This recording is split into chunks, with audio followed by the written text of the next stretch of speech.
Teen Titans number 5, written by Scott Lobdell, art by Brett Booth. We last left off with Wonder Girl facing down against Superboy and barely holding her own as the Teen Titans finally show up.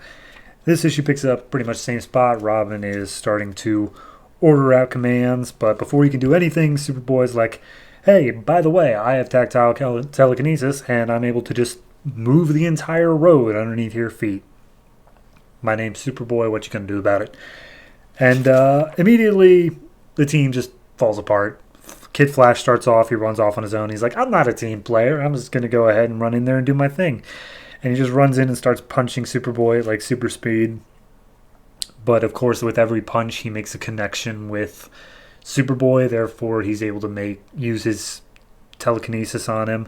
And Superboy uses it to speed up Kid Flash to like beyond his limits, and they're not sure how they're going to stop him. Wonder Girl gets up and it's like, oh, don't worry, I'll stop him. And Red Robin's like, whoa, hold on, if you try to grab him, you're gonna rip off your arm. And she's like, yeah, I know. And she kicks him out of like the circle that he's running in, and he just goes flying. Solstice goes to make the catch as Superboy grabs Wonder Girl and just slams her head into the concrete. And then it's Bunker's turn. Bunker grabs Superboy by the head with big purple rock gloves, I guess is the best way to describe it. And Superboy's like, okay, well, you're annoying. Throws him as far as he can, but then Bunker makes I guess the best way to call it is a brick trampoline, because he can control the density of it, I guess. So he uses that to bounce back and punch Superboy in the face. So, yeah. Meanwhile, it cuts to Kid Flash, who is now falling on top of I want to say, like, aircraft carrier that happens to be in the Hudson River. Or maybe it's just some general other ship, but it looks like an aircraft carrier.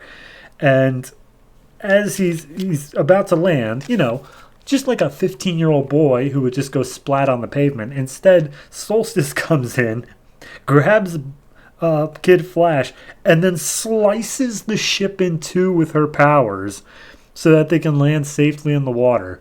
And immediately the people on deck are like, all right, abandon ship, these goddamn metas are ruining everything. So then we cut back to Bunker and Superboy. He's just wailing on Superboy, and Superboy's like, all right, well, I've had enough of this. And he takes a bunch of the ground underneath him and just slams it up into Bunker's face.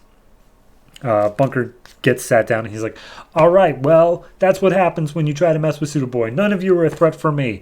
And then he gets on his little headset earpiece thing. He's like, hey, guys from nowhere, my bosses, what's with all the other people? You didn't say this was going to be happening. And we get a glimpse into the mobile facility of nowhere, which is just a hot potato truck with a bunch of screens inside of it. And people inside are like, hey, Superboy's asking for backup, considering that there's a whole bunch of other superpowered people there. Should we send it? And Templar, his boss, is like, no, Superboy should be able to fight on his own. Wonder Girl is the objective, blah, blah, blah. So then Superboy's like, all right, so what's up now? Red Robin comes in, and he's like, hey, do you know who you're fighting for? Like, these nowhere guys, and this whole time he's beating up Superboy just casually. And he's like, your bosses are capturing meta superheroes and stuff like that and like using them. How do you sleep at night? And he's like, that's not my problem. I'm just doing what I'm told. And he says like, oh yeah, you're just following orders. Yeah. You think they're going to think twice about throwing you away once you've done everything, once you're done with your being useful to them? And he makes the connection of like, okay, his powers are mental based, so I just have to keep him thinking. That's the whole goal here. And basically he just tries to talk to him and just be like, look, I'm not going to let up because I will do anything to save those teenagers that Nowhere is captured. And Superboy's like, we know you're not superpowered. You can just leave. We don't actually care about you at all. And he's like, that's never going to happen. So then Superboy uses his telekinesis to activate all of the electronics in Red Robin's suit and basically fries him. So that happened. Wonder Girl lands a lasso around him, and he immediately uses that to dive down deep into a subway underneath the ground, with Wonder Girl basically being stuck along for the ride.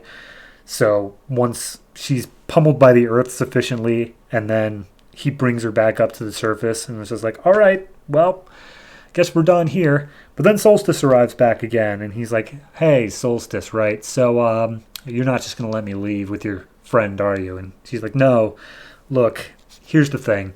Nowhere has really messed me up, like really bad. And I just want you to know that the Dark Harvest is coming. The culling, that's the thing we're going to be doing. And despite everything and they've told you about just merely wanting to study them, they're doing terrible things to these metahumans that you're capturing. And the blood will be on your hands. And Superboy's like, huh, all right. Well, for some reason that made a connection. So I'll try not to be such a dick. So he flies off to the mobile unit that is over by the river, I guess. And he picks it up and drops it in the river. And he's like, I don't know what are lies and what are half-truths, but I'm coming for answers, and you better be ready for it. So then we just leave with Superboy flying off, and the entirety of the Teen Titans just all crumpled to the ground. By the way, he headbutted Solstice into submission. That happened. So yeah, that's the issue. Throughout both this and Superboy, we have been leading to this confrontation of the Teen Titans versus Superboy, and this was it. This was the thing, and it just feels like such a major letdown. I am so disappointed in how this was like a nothing. Like, honest to God, this felt completely just like, okay, he beat them all up, but he learned the power of friendship, I guess. And now he might not be as evil. Like, what? That's it? That's what... This should have been like... This should have been the capper. We still have issues left in this trade. This wasn't the capper. We're doing more after this. Oh, God. It just doesn't feel good. I don't know. Writing-wise, at least, like... Kid Flash is still obnoxious, but everyone else at least tones it down a little bit. A tiny bit. Art-wise, I don't have a problem with it that bad. A couple weird faces, but everyone's more or less okay. I'm going to give this a 4.5. It's such a letdown because literally, I'm pretty sure from like issue 1, we've been setting up of Superboy in Teen Titans. And in Superboy, we've been setting up to the Teen Titans for Teen Titans. It's just, it's so annoying that this is what it's come to. I mean, sure, he's going to come back and join the team, judging by how he's on the freaking cover of the trade. But like, that was the confrontation? Seriously?